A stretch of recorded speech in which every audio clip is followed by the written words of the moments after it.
Nestled in a quiet neighborhood of Atlanta, Susan Hayward's former home stands as a picturesque southern property, yet its beauty hides a chilling reputation. Though the house has changed owners several times since the iconic actress's passing, stories of unexplainable occurrences have persisted for decades, most notably centered around the guest room on the second floor. In 2014, a young couple, Sarah and Daniel Thompson, purchased the house, drawn by its historic charm and Hayward's connection to the property. During their first few months, they experienced nothing unusual. However, the atmosphere shifted when they decided to refurbish the guest room. While painting the walls, Sarah noticed the curtains swaying gently, despite the windows being tightly shut. Initially dismissing it as her imagination, she continued her work. But the movement became more pronounced, the fabric rippling as though someone were brushing their hand along its length. Sarah called Daniel, who confirmed the room was sealed with no drafts. They laughed nervously and brushed it off. The first truly alarming event occurred when they hosted friends for a weekend. Their guests, Anna and Mark, stayed in the infamous guest room and awoke at midnight to find the bedside lamps flickering before abruptly turning on. Anna claimed she felt an oppressive presence, as if someone were standing at the foot of the bed, watching. Mark inspected the room but found nothing unusual. Over the next few months, the incidents became more frequent. Sarah would find the curtains shifting in slow, deliberate movements, almost like they were being drawn aside by unseen hands. Lamps turned on by themselves even after being unplugged, and shadows danced along the walls without a clear source. The Thompsons began researching the house's history and discovered rumors that Susan Hayward herself had been deeply attached to the guest room, often retreating there for solitude. Local legends suggested she occasionally hosted private visitors in the room, discussing scripts or reciting lines in the soft glow of the bedside lamps. Some claimed she had a habit of drawing the curtains slightly apart to let in just a sliver of moonlight. One night, Sarah decided to confront the mystery. She placed a notebook and pen on the guest room desk and left a note, "What do you want?" The next morning, the paper bore faint, looping handwriting to remember. The couple moved out a year later, unnerved by the continued disturbances. The current owners rarely speak of the house, though they once hinted at an unexplainable fondness for the guest room despite its eerie reputation. Visitors still claim to see the curtains fluttering and the warm glow of a lamp, as if welcoming someone back from a long journey. One late autumn evening, Sarah and Daniel decided to invite a local paranormal investigator, Lauren Grant, to the house. Lauren had built a reputation for her calm demeanor and methodical approach, often debunking more than confirming. She arrived with an array of equipment, temperature gauges, a spirit box, and an antique camera known for capturing anomalies. Lauren immediately gravitated to the guest room. "It's colder here," she remarked as soon as she stepped inside. Her temperature gauge confirmed a drop of nearly 10 degrees compared to the rest of the house. Sarah shivered, though the air felt still and heavy, as though it carried the weight of 1,000 whispered secrets. As Lauren set up her spirit box on the nightstand, a sharp click echoed through the room. The lamp, unplugged for days, turned on with a steady glow. Everyone froze, the hair on the back of Sarah's neck standing on end. Lauren murmured something under her breath, then asked, "Who is here with us?" The spirit box crackled to life, its static filling the room like an oppressive fog. A faint, fragmented voice emerged, clear enough to send chills down their spines. "Remember me."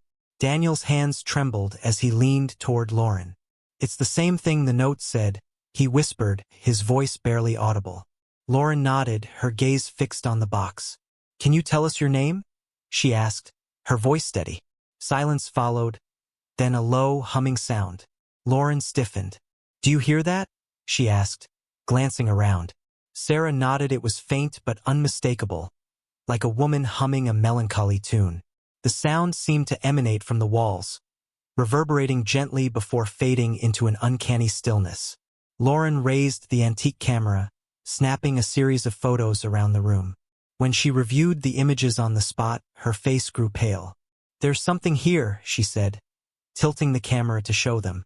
The first few photos were unremarkable, but one taken near the window showed a translucent figure standing beside the curtains, a woman in an elegant gown, her face obscured by shadows. Before anyone could speak, the room's temperature plummeted further. The curtains billowed outward as though caught in a fierce wind, though the air remained still. Then came the sound of footsteps, soft but deliberate, crossing the floor toward the bed. "What do you want?" Lauren asked again, her voice trembling for the first time. The response wasn't from the spirit box. It was a whisper, low and chilling, filling the room with a palpable sense of sorrow. "I'm still waiting." The lamp flickered violently, casting strange shadows that seemed to twist and reach for the corners of the room. Then, just as suddenly as it began, everything stopped. The lamp turned off, the room fell silent, and the curtains hung lifeless once more. Lauren packed up quickly, her usual calm replaced by a visible unease.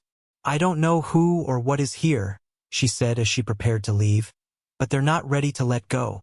That night, Sarah lay awake in their bedroom, listening intently for any sound from the guest room. She could have sworn she heard faint humming again, this time carrying a distinct melody, almost like an old lullaby. As her eyes grew heavy with sleep, a single thought lingered in her mind. What was Susan Hayward waiting for? Don't forget to subscribe and like if you liked this story. Days passed, but the tension in the house grew palpable. Sarah found herself inexplicably drawn to the guest room. She would catch herself standing in the doorway, staring at the empty bed, feeling a pull she couldn't explain. Daniel noticed it too, how she seemed preoccupied, her gaze distant, as if listening to something just beyond the edge of hearing. Then, one morning, Sarah awoke with a start. She didn't remember falling asleep, but she found herself sitting in the guest room armchair, the curtains partially drawn. The early morning light streamed in through the gap, illuminating a faint handprint on the frosted glass of the window. It was too small to be hers or Daniel's, and the sight sent a shiver down her spine. That evening, Daniel suggested they stay somewhere else for a while, at least until they decided what to do about the house. Sarah reluctantly agreed, though she couldn't shake the feeling of guilt, as though she were abandoning someone. Before leaving, she went back to the guest room one last time, standing in the dim light of the flickering lamp. "We'll be back," she whispered, though she wasn't entirely sure why. They stayed at a hotel for 2 nights, enjoying the absence of the house's oppressive energy. But on the third night, Sarah was awakened by her phone buzzing on the nightstand. It was a notification from the security system's motion sensor, triggered in the guest room. She opened the app, heart racing, and watched the live feed. The camera showed the room bathed in shadow. For a moment, it was empty, still, silent. Then, the lamp flickered on, and the curtains began to sway. Sarah leaned closer to the screen, her breath catching in her throat. A figure moved into view, just a faint outline against the dim light. It stood by the bed, head tilted, as though waiting for someone to speak. Sarah gasped as the figure turned toward the camera. Though its face was blurry, the unmistakable impression of longing radiated from it. The figure lifted a hand, slowly, and pointed toward the desk. Then the feed cut to static. Without waking Daniel, Sarah drove back to the house. She didn't know what she was looking for, only that she needed to be there. As she stepped into the guest room, the air was thick with an almost suffocating stillness. The curtains moved, just slightly, and the desk drawer slid open on its own. Inside was a small, yellowed envelope. Sarah's trembling hands reached for it, and as she opened it, she found a letter. The handwriting was elegant, looping, and unmistakably old-fashioned. It read, "I can't leave until it's finished. You must find it." There was no signature, but the scent of perfume, faint and floral, clung to the paper. Sarah clutched the letter, her heart pounding. What needed to be finished? And what was it? As she turned toward the door, she froze. Standing just inside the doorway was the faint figure from the security footage, its form shimmering as though caught between worlds. This time, Sarah could almost make out a face, delicate features, framed by a soft halo of light. The figure stared at her, its eyes filled with an unspoken plea. "What do you need?" Sarah asked, her voice barely above a whisper. The figure raised its hand, pointing once again toward the desk. But this time, the movement wasn't gentle, it was urgent, almost desperate. Then, just as suddenly as it appeared, the figure dissolved, leaving Sarah alone in the stifling silence. When she turned back to the desk, she noticed something she hadn't seen before. Faint scratches on the wood, forming words she hadn't noticed earlier. The message was chilling in its simplicity. Not everything is gone. The scratches seemed fresh, as though made by unseen hands. Sarah backed away, her mind racing. What was left behind? And why did the room feel more alive and more dangerous than ever? Unable to ignore the scratches on the desk, Sarah took out her phone and snapped a picture, the flash briefly illuminating the room. The moment the light faded, the atmosphere shifted. It was subtle at first, the faint hum of electricity in the air, the sensation of being watched. Then came the sound. A faint tap-tap-tap, rhythmic and deliberate, coming from the wall behind the bed. She froze, her breath caught in her throat. The tapping grew louder, more insistent, until it felt as though someone were knocking from the other side of the wall. Gathering her courage, she stepped closer and pressed her ear against the wallpaper. The tapping stopped. Then, from the other side, a whisper behind. Her pulse thundered in her ears as she backed away. What could be behind the wall? She hurried out of the room and returned with a flashlight and a hammer. Daniel would think she was crazy if he woke up to find her demolishing the guest room. But she couldn't shake the feeling that something or someone was leading her toward an answer. She pried at the baseboard where the sound seemed strongest, and the wood gave way with surprising ease, revealing a small, hollowed-out compartment. Inside was an object wrapped in brittle, yellowing paper. Her hands shook as she unwrapped it, revealing a small, leather-bound journal. The cover bore the initials SH, and the pages were filled with neat, looping handwriting. It didn't take long for Sarah to realize it was a journal belonging to Susan Hayward herself. Flipping through the pages, she found entries detailing the actress's life during her time in the house, her triumphs, her fears, and, toward the end, cryptic musings about feeling watched and followed by something unseen. But it was the final entry that made Sarah's blood run cold. I can't ignore it anymore. The whispers come at night, urging me to find what was lost. They say it's hidden here in these walls, and they won't let me rest until I do. If anyone finds this, know that I tried. I hope you'll succeed where I failed. The room felt heavier as she read the words, the air thick with an almost tangible tension. Then she heard it again, the whisper. Faint but clear, don't stop. Sarah turned the journal over, searching for anything else. Tucked into the back cover was an old photograph, slightly faded but still sharp enough to make out. It showed Susan Hayward standing in the guest room, smiling, with her hand resting on the same desk where Sarah had found the letter. But it was what was in the background that caught Sarah's attention. The wallpaper. It was different, an intricate pattern of roses that no longer adorned the room. Her gaze snapped to the current wallpaper, plain and unremarkable. A thought struck her like lightning. Was something hidden beneath it? Grabbing a corner of the wallpaper, she began peeling it back. Beneath the layers of modern coverings, the original rose-patterned wallpaper began to emerge, faded but intact. But it wasn't just the wallpaper. It was what was scrawled across it in dark, jagged handwriting, as if carved with desperation. Find the truth before it finds you. At that moment, the temperature in the room plummeted, and the door slammed shut behind her. She spun around, clutching the journal to her chest, as the lamp flickered violently, casting erratic shadows that seemed to move of their own accord. From the corner of the room came the faint outline of the figure again. More solid this time, its face still obscured. It pointed not at the desk, but at the newly revealed wall. Sarah's heart raced as she stepped closer, her fingers trembling as she reached out to touch the surface. The whisper returned, louder now, and impossibly close. You're so close. Sarah hesitated, her fingers hovering over the wall. The faint figure didn't move but seemed to emanate an urgency that pulled her forward.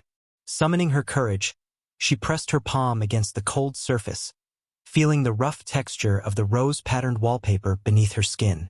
Nothing happened at first, but then a soft vibration thrummed beneath her hand, as though the wall itself was alive. The lamp in the corner began to glow brighter, its light pulsating rhythmically with the vibrations. Shadows on the walls stretched and coiled, moving in ways that defied the lamp's flickering light. The whisper returned, not as a single voice but as a chorus soft, overlapping murmurs that grew louder with every passing second. Look deeper. It's waiting.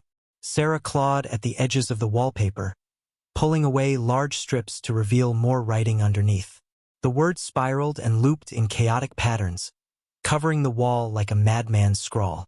Phrases leapt out at her. Betrayal lives here. I see it watching. Don't trust the mirror. Her breath caught in her throat as her eyes landed on one line scratched more deeply than the rest. As though someone had carved it in a frenzy, the mirror holds the key. Her mind raced. The house had an old vanity mirror in the attic, one she'd dismissed as an antique relic left behind by previous owners.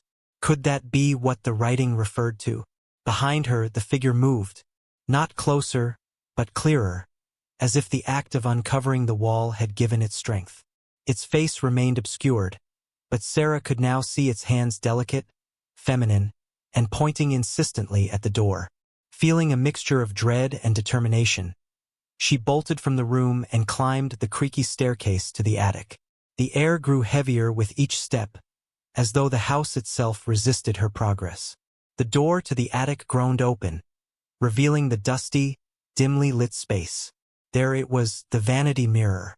Its ornate gold frame gleamed faintly in the sparse light, the glass cloudy and mottled with age. As Sarah approached, she saw her own reflection distorted, her features stretched and warped. But it wasn't her reflection that made her freeze in place. It was the shadow standing just behind her in the mirror. It wasn't the figure from the guest room. This shadow was darker, taller, and malevolent, its presence pressing down on her like an unseen hand. Her own shadow in the room didn't match what the mirror showed. It was as though the glass reflected another reality entirely. The whispers grew deafening, swirling around her in a cacophony of voices. Through the noise, one voice cut through, sharp and commanding. Break it. Sarah hesitated, staring into the glass as the dark shadow moved closer, its indistinct form sharpening into a terrifying, humanoid shape. Its eyes, if they could be called that, glowed faintly, filled with an unnatural hunger.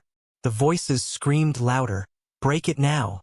With trembling hands, Sarah grabbed a nearby candlestick and swung it with all her strength. The mirror shattered, shards flying in every direction. For a moment, the attic was plunged into silence, save for the sound of her ragged breathing. Then the light from the shattered lamp in the guest room began to spill up the stairs, impossibly bright and pulsating like a heartbeat.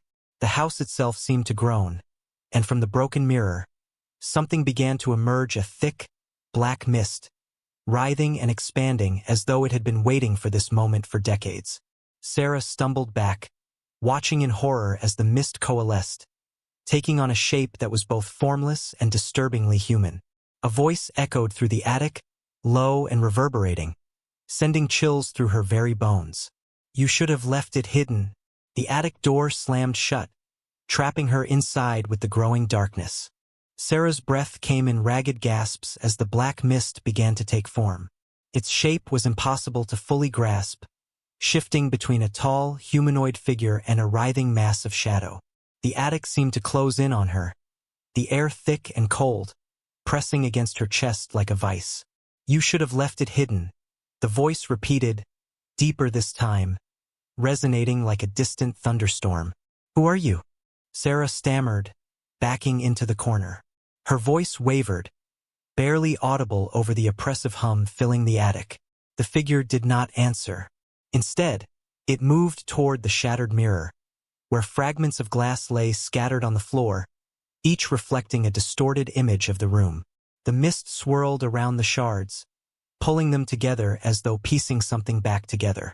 Sarah's mind raced.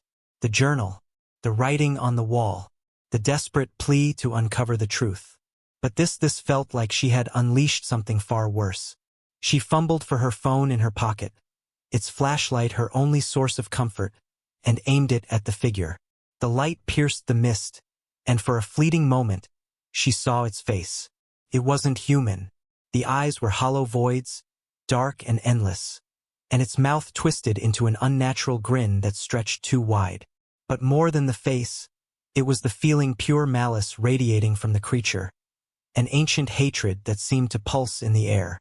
Sarah's scream caught in her throat as the creature turned to her, stepping forward with a deliberate, unnatural grace. "You broke the seal," it hissed, the voice reverberating through the room. "Now you must finish what she could not." It raised a shadowy hand and pointed to the floor. The attic trembled, and a section of the wooden boards splintered, revealing a hidden compartment beneath. Sarah had no choice. With trembling hands, she crawled toward the opening, every instinct screaming at her to flee, but there was nowhere to go. Inside the compartment was another envelope, identical to the one she had found in the guest room. She tore it open, her hands shaking so violently that she nearly dropped it. The paper inside was yellowed and brittle, but the message was clear. "I couldn't face it. It is bound to this house, to the secrets hidden here. Only the truth will set it free, and you as well."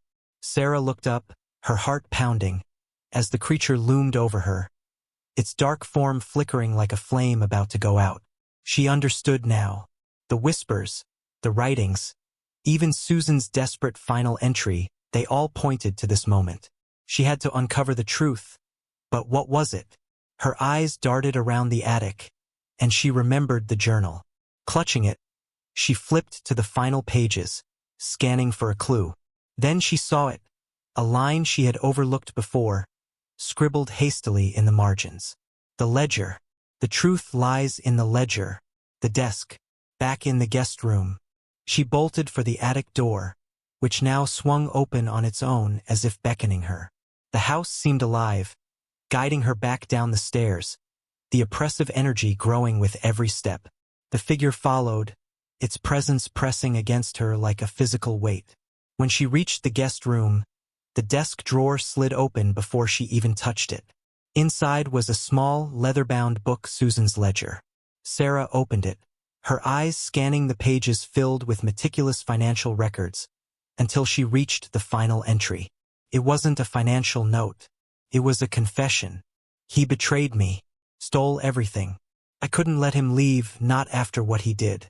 I buried the evidence in the walls, but he won't leave me alone. I hear him at night, tapping, whispering. He won't stop until the truth is known.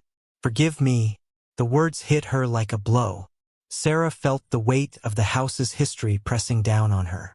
Susan hadn't just hidden her secrets, she had buried her guilt, her rage, and her fear, leaving behind a restless spirit consumed by its own torment. The figure was behind her now, its presence colder than ice. Sarah turned to face it, holding the ledger out like a shield. "I know the truth now," she said, her voice steady despite the terror coursing through her veins. "You were wronged. You were silenced. But I'll make it right. I'll tell your story." For a moment the creature froze. The oppressive energy in the room seemed to waver, the shadows retreating slightly. The figure's hollow eyes locked onto hers, and for the first time, Sarah felt not malice but sorrow radiating from it. The house shuddered one last time, and the figure began to dissolve, its form unraveling into thin tendrils of mist. The whispers faded, leaving only a profound silence in their wake. The room brightened as the lamp flickered back to life. Sarah stood alone, clutching the ledger to her chest, her legs trembling beneath her. She knew the haunting wasn't over, not yet. The truth still had to be shared, the secrets revealed. But for now, the house was still, as though holding its breath, waiting for her next move. Don't forget to subscribe and like if you liked this story.